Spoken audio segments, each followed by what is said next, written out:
teman-teman pers, Assalamualaikum warahmatullahi wabarakatuh. Saya Mirwansa SMA, pengacara resmi dari Ayu Wisya, ya, terkait dengan konferensi pers kita hari ini tanggal 20 hari Kamis 2022 adalah terkait dengan somasi dari DS, ya.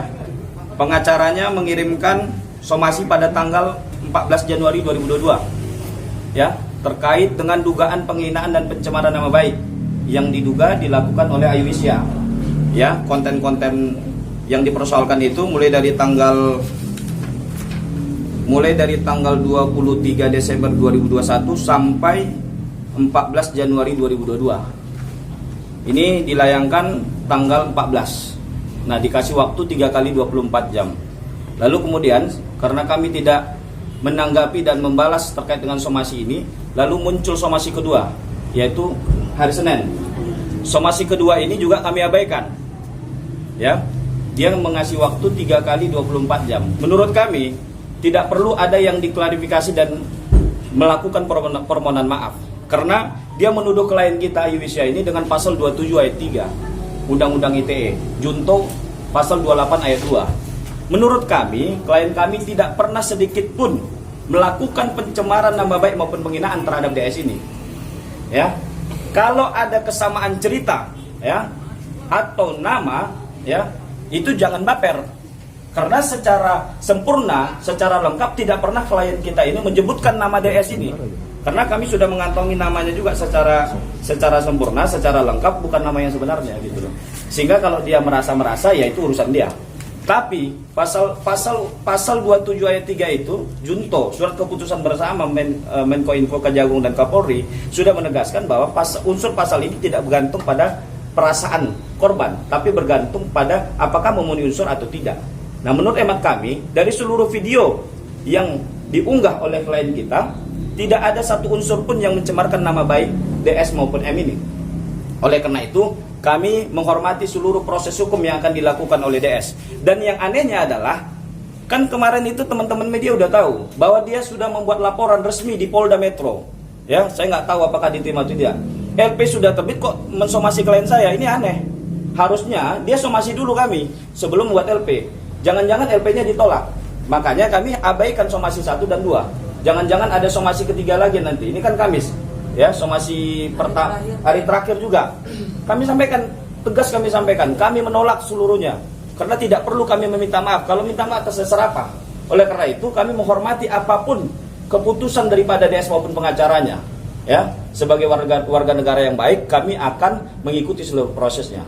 Dan lebih lanjut, saya perlu sampaikan bahwa Ayu Wisya ini adalah konten kreator, anak muda kreatif lokal dari Padang, yang mana memang tujuannya hanya untuk menghibur, ya, follower-followernya. Tidak ada maksud sedikit pun, jangankan kepada DS, kepada siapapun, untuk merendahkan harkat dan martabat siapapun, termasuk DS. Jadi Anda jangan baper. Anda jangan baper, gitu loh. Kalau ada kesamaan cerita, ya, sama seperti kalau di film-film itu, ya. Kalau di film-film itu kan disebutkan kalau ada kesamaan cerita atau tokoh atau tempat cerita itu hanya fiktif belaka. Ya, mungkin ke depan Ayu perlu buat itu juga. Iya. Jadi sebelum buat konten buat kalimat seperti itu. Jadi nggak baper nih orang-orang gitu. Ya. Jadi saya tegaskan, apalagi dia menuduh klien saya dengan pasal 28 ayat 2. Ini gila lagi nih, lebih gila lagi 28 ayat 2 ini. Ini soal ras. Karena tidak ada satu konten pun di dalam video yang diunggah oleh klien saya yang mengandung sara. 28 ayat 2 itu mengandung sara.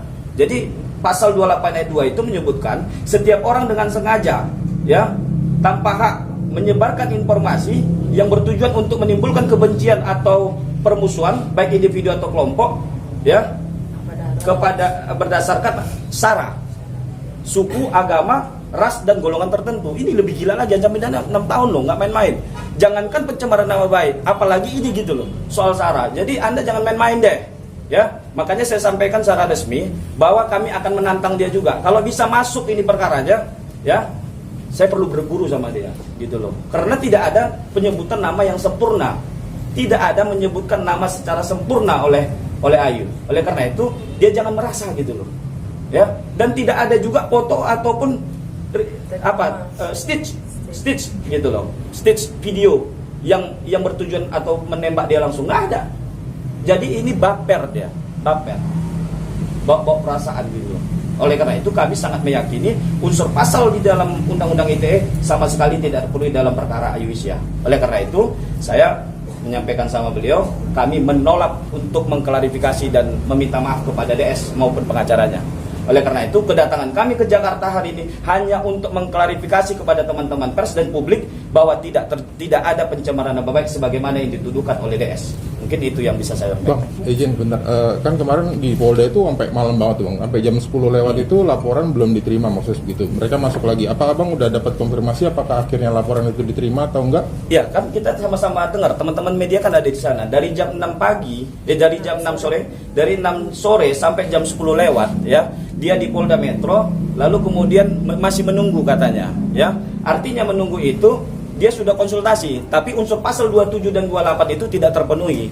Maka oleh karena itu dia kirim somasi paginya sama klien saya. Ya ini kan saya nggak tahu lah bagaimana strategi mereka. Yang jelas kalau saya biasanya sebelum melapor itu ada konsultasi kepada penyidik. Yang kedua, ya lucu aja dia udah buat LP. Kenapa harus somasi klien saya? Lanjutkan aja LP-nya, kita ikuti prosesnya. Nggak perlu dia kirim-kirim somasi. Ini somasi 1, 2, jangan-jangan ada 3, 4 sampai 100 kali itu somasi. Yang pada intinya kami menolak seluruhnya dan kami pikir ini ngadi-ngadi gitu loh. Belum ada konfirmasi laporan itu diterima berarti Bang ya? Belum ada. Oh enggak. Dan di sini dia nyatakan kok di poin 5 di dalam somasinya.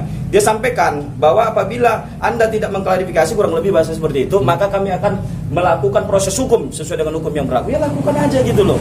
Ngapa Anda harus konfirmasi kepada kami? Kami sudah sampaikan di media. Gitu. Jadi mungkin karena tidak diterima laporannya, lalu kemudian dia berharap kita minta maaf. Tapi kami pastikan kami tidak akan meminta maaf. Bukan kami arogan ya. Harus jelas kalau kami minta maaf ini atas dasar apa kami meminta maaf. Ya, kalau klien saya bersalah, ya beliau juga akan minta maaf. Tapi kalau beliau tidak ada mencemarkan nama BDS ini, hanya dia yang merasa sendiri, ya tidak perlu kita meminta maaf. Kira-kira begitu. Ayo, alasannya apa sih? Jalur hukum nih Bang. Ya, kalau soal jalur hukum tentu ya pasti itu. Karena di sini, nah makanya saya bilang dia udah sering mengultimatum orang, tapi tidak ada satupun yang terbukti. Contoh yang kemarin, ada yang diultimatum kan F kan? Saya benar nggak dia ultimatum 3 kali masalah soal asuransi ya? Soal asuransi, dia ultimatum. Ada nggak LP-nya masuk? Nggak ada. Makanya saya bilang resmi hari ini, ya buktikan gitu loh. Jangan hanya cuap-cuap, malu kita, ya. Bukan kami menantang, tapi Anda sudah menyebut-nyebut nama klien saya. Jadi saya juga tersinggung karena itu. Gitu.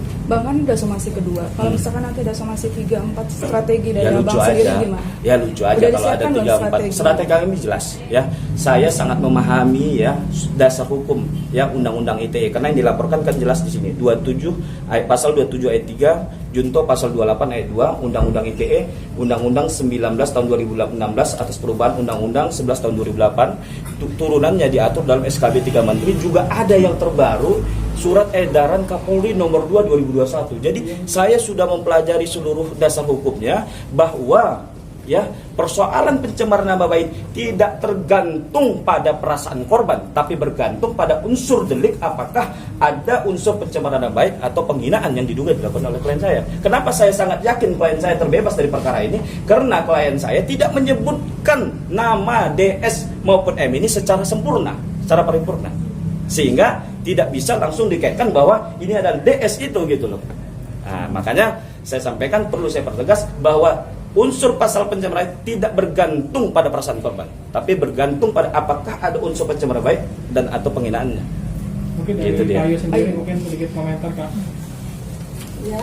Sedikit komentar seperti apa Kak? Alasannya kenapa sih Ayu kok muncul di media sosial, kan ini permasalahannya lagi ramai, kenapa kamu ngebahas Tiba-tiba gitu. Tiba-tiba ngebahas soal? Ya maksudnya ada yang dibahas. Kemarin dihebohkan sama mereka seperti itu. Itu sebenarnya video untuk apa? Mungkin Ayu bisa menjelaskan. Oh, gitu. Klarifikasikan seperti apa? Oke. Nah, aku sebenarnya udah bikin video makan-makan kayak gitu sambil ngoceh. Sebenarnya aku lupa 2018 sampai 2019 dan itu pakai konten bahasa Minang. Nah, karena aku uploadnya itu di TikTok, aku pakai bahasa Indonesia biar banyak yang ngerti. Nah, tiba-tiba pas waktu aku munculkan video seperti itu, tahu-tahu viral. Itu aja sih. Sebenarnya aku nggak ada niat tertuju pada 1, 2, 3 orang yang spesifik untuk menyinggung atau menghina atau mencemarkan nama baik. Itu aja sih. medianya. Tapi sempat ada takut juga nggak? Oke, Nggak ada takut karena emang nggak ada niat ke sana. Ketika dilaporkan kaget nggak sih Kak? Kaget kok tiba-tiba saya dilaporkan gitu, dan dengan pihak yang tidak ada niat saya tertuju kepada dia gitu, makanya saya santai aja. Kan konten Ayu kan komedi nih, terus tapi jadi berujung hukum, gimana tuh? Ada penyesalan atau mungkin Nggak ada akan memperbaiki penyesalan, diri?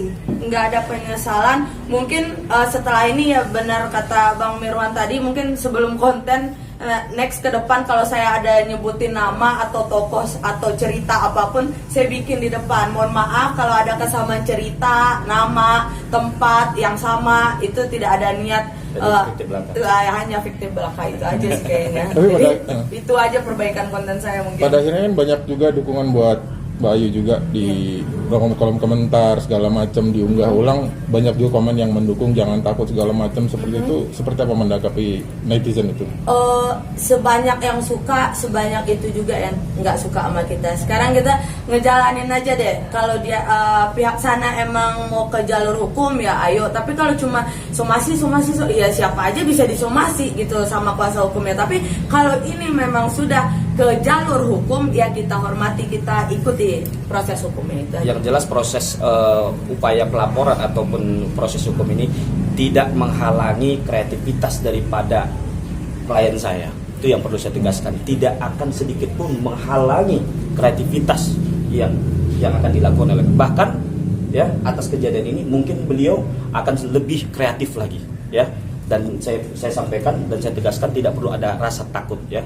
Makanya tadi perlu kita evaluasi saja ke depan ya, perlu ada kalimat seperti tadi Iya, itu, agar tidak terjadi salah paham lagi. Berarti akan dilanjutkan cerita cerita yang Tetap kemarin. konten makan-makan akan menjadi ciri khas saya, apalagi dengan kerupuk jengkol itu akan jadi ciri khas saya. Dengan menyindir seseorang juga. Bukan menyindir sih, maksudnya kan ini di otak saya. Mungkin teman-teman kurang ada yang paham misalnya bahasa Minang. Nah konten-konten sebelum itu malah saya bikin seperti saya mak-mak terus sudah punya anak namanya Putra dan Putri. Itu kan imajinasi saya aja dengan karakter yang seperti ini gitu. Jadi setiap apapun yang saya sampaikan itu bukan tertuju kepada satu orang, gue mau nyindir dia nih sambil makan, enggak. Siapapun itu gitu. Maksudnya ya lo kesindir, ya lo memilih buat tersindir gitu, lo tersinggung ya lo yang memilih buat tersinggung gitu. Jadi saya hanya untuk komedi, terus habis itu karena saya suka makan ya udah komedi sambil makan aja. Ini kan Ayu berarti dari Minang ya? Iya. Berarti Padang. datang ke Jakarta ini untuk bolak-balik mengurus proses hukum ini gimana? Oh, bukan proses hukum karena emang tidak ada proses hukum. Saya emang udah berniat untuk klarifikasinya itu ke media, bukan ke pihak sana. Karena sesuai surat somasi harusnya saya kan klarifikasi dan minta maaf ke sana. Tapi karena saya merasa tidak bersalah dan tidak ada niat untuk menyinggung, ya saya hanya untuk bertemu teman-teman media biar semuanya clear, semuanya jelas gitu. Ada langkah hukum balik bang? Oh enggak. Enggak, Kita tidak ada melakukan upaya hukum karena kita sifatnya adalah menunggu. Kan kita yang mau dilaporkan, kita menunggu saja. Kita hormatilah apapun keputusan daripada pihak sana. Tapi jangan bacrit ya. Makanya saya bilang jangan bacrit ya. Anda kalau sudah ultimatum orang Anda lakukan. Jangan Anda hanya cerita-cerita saja pada teman-teman media, lakukan gitu loh. Biar kita tahu dan kita buktikan nanti di kepolisian bahwa tidak terjadi penghinaan. Ini juga akan merehabilitasi atau memulihkan nama baik daripada klien saya karena itu macam-macam. Biar hukum yang membersihkan nama beliau. Pikir itu. Ada lagi? Kira-kira.